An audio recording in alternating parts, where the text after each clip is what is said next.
तो है guys, welcome to our channel. दोस्तों, इस वीडियो में हम लोग बात करने वाले हैं सोशियोलॉजी समाज शास्त्र के बारे में। ठीक है, तो चलिए शुरू करते हैं इस वीडियो को। सोशियोलॉजी सेमेस्टर 4, समाज शास्त्र सेमेस्टर 4, कोर पेपर 10।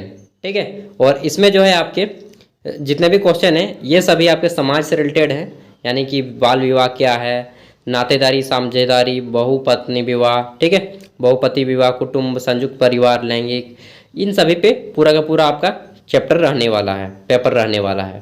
तो आइए देखते हैं। देखिए, इस पेपर में आपको 80 मार्क्स के एग्जाम पूछे जाते हैं, आप सभी को मालूम है यार। तो और ऑब्जेक्टिव नहीं होते हैं, तो सबसे बड़ी खासियत यही होती है कि ऑब्जेक्टिव नहीं होते, इसलिए आपके अच्छे खासे मार्क्स आ जाते हैं। क्वेश्चन नंबर 1 कंपलसरी है और इसमें प्रत्येक का प्रश्न का आंसर आपको 150 शब्दों में देना है। ठीक है, right short notes on any 4 of the following maximum 150 words etch. Questions होना चाहिए। ठीक है, यहाँ पे नहीं लिखा है, केवल इच करके छोड़ दिया है।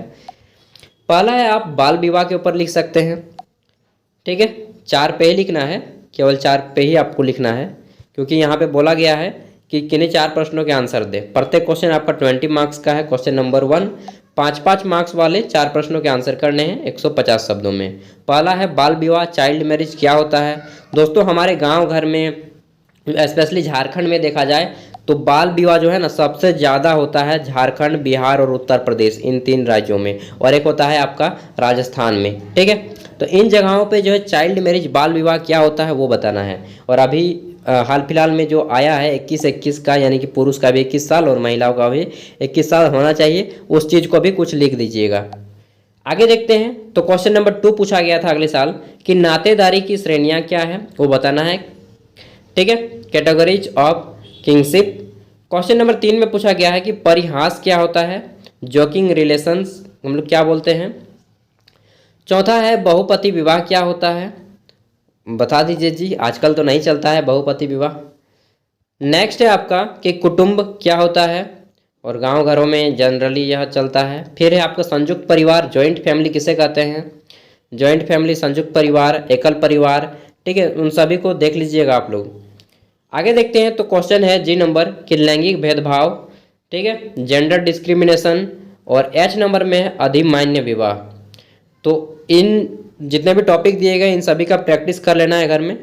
अब आते हैं लॉन्ग आंसर टाइप क्वेश्चन। ये सभी आपके 20 मार्क्स वाले क्वेश्चन हैं, और ऐसे प्रश्नों की संख्या आपको 3 बनाने हैं, टोटल 3 को ही सॉल्व करना है, और 20 मार्क्स का है, तो इसका आंसर आप लोग कोशिश कीजिएगा कि 400 से 500 शब्दों के बीच में करें। ठीक है, इसमें पहला क्वेश्चन पूछा गया था कि नातेदारी की परिभाषा दे तथा नातेदारी के समाज शास्त्रीय महत्व की विवेचना करें। नातेदारी क्या है इसकी परिभाषा देना है, साथ ही नातेदारी के समाज शास्त्रीय महत्व क्या है यह भी बताना है। Define kingship and discuss it's sociological importance. आगे देखते हैं क्वेश्चन नंबर 3। तो इसमें पूछा गया है कि दहेज प्रथा, दहेज ना सिंपल भाषा में बोलें तो तिलक, कितना में तिलक में बिक गए जी आप। क्वेश्चन है कि दहेज प्रथा भारतीय समाज के लिए अभिशाप है, विवेचना करें तथा दहेज प्रथा के उन्मूलन हेतु सुझाव दें। इंग्लिश में है कि dowry system is a curse for Indian society, discuss and give suggestions to. अरे यार, कौन हटाना चाहेगा, वही लोग हटाना चाहेंगे जो पूरी तरह से शिक्षित है। ठीक है, और जो मिडिल क्लास फैमिली है वो अभी भी नहीं चाहते हैं कि दहेज सिस्टम हटे, क्योंकि एक तरह से मानसिकता आदमी की बैठ गई है। लेकिन हटाना तो पड़ेगा, आज हटाएं, कल हटाएं, 50 साल बाद हटाएं, हटाना पड़ेगा। इन सब चीज़ों को बताना है। ठीक है, क्या होता है बोलने में ये शब्द अच्छे लगते हैं, लेकिन रियल लाइफ में अच्छे आदमी इसको फॉलो नहीं कर पाते हैं। ठीक है, तो देखते हैं आप में से कितने लोग दहेज प्रथा का अपने जीवन में उतार पाते हैं। आप लोग में से मैक्सिमम जो लड़के हैं उनसे मैं अनुरोध करूंगा कि यार आप लोग कम से कम दहेज ना लें। 4 नंबर क्वेश्चन है कि बहुपत्नी विवाह क्या है, बहुपत्नी विवाह के गुण एवं दोषों की विवेचना करें। क्वेश्चन नंबर 5 देखिए, इसमें पूछा गया था कि भारतीय समाज में विवाह के बदलते हुए प्रतिमानों का वर्णन करना है। भारतीय समाज में जो विवाह के बदलते हुए प्रतिमान आ रहे हैं इसमें बताना है। इसमें कास्ट वगैरह भी आप लोग शामिल कर सकते हैं कि दूसरे कास्ट में शादी वगैरह, क्योंकि आदमी पहले के ज़माने में अपने कास्ट में ही शादी करता था। क्योंकि पहले के ज़माने में मान लीजिए आप कोई भी नाई का हैं, ठीक है, शर्मा है, नाई है, तो अगर नाई से काम से शादी करेंगे तो वो काम जानता है पहले से नाई का, तो उसमें हेल्प हो जाती थी, ये रीज़न होता था। लेकिन आजकल चल रहा है, मालूम नहीं आप लोग इसका विरोध करते हैं या सही मानते हैं, वो अलग की चीज़ है, वो आप पे डिपेंड करता है, पर्सनल मामला है। लेकिन जो लिखना है इसी टाइप पे लिखना है। 6 नंबर है कि भारतीय समाज में तलाक यानी कि डिवोर्स, ठीक है, विवाह विच्छेद की दर में वृद्धि के प्रमुख कारणों की व्याख्या करें। आजकल तलाक क्यों हो रहे हैं इतना, इन सब चीज़ों को बताना है, ठीक है। तलाक के केसेस बढ़ते ही जा रहे हैं, व्हाट इज़ द रीज़न, यार रीज़न क्या है, इन सब चीज़ों को बताना है। 7 फेरों के साथियों वो तो निभाऊंगा, और क्या क्या था सब भूल रहा है आदमी। तलाक 3 तलाक तो चल ही गया है, ठीक, और बिल्कुल होना भी चाहिए यार, क्योंकि तलाक ऐसी बात बन गई जैसे कि हलवा है, कोई भी बोल दिया तलाक लेंगे, डिवोर्स लेंगे तो लेंगे, ये क्या बात हुई यार। जीवन निभाने के लिए शादी की है ना तलाक लेने के लिए। चलिए, कुछ सिचुएशन को छोड़कर बाकी सिचुएशन में सामान्य आदमी को बने रहना चाहिए। कुछ ऐसे सिचुएशन होते हैं जहाँ पे तलाक लेना पड़ता है ना चाहते हुए भी, ठीक है, उन सभी को छोड़ दिया जाए तो बाकी सिचुएशन को थोड़ा झेलना पड़ेगा, थोड़ा इसको सहना पड़ेगा, थोड़ा उसको सहना पड़ेगा, बाकी जीवन को इसी तरह बिताना पड़ेगा। बाकी आपकी मर्जी क्या है कमेंट में बताइएगा। सोशियोलॉजी एक ऐसा टॉपिक है जितनी बहस की जाए कम है। 7 नंबर क्वेश्चन है कि परिवार की परिभाषा देना है।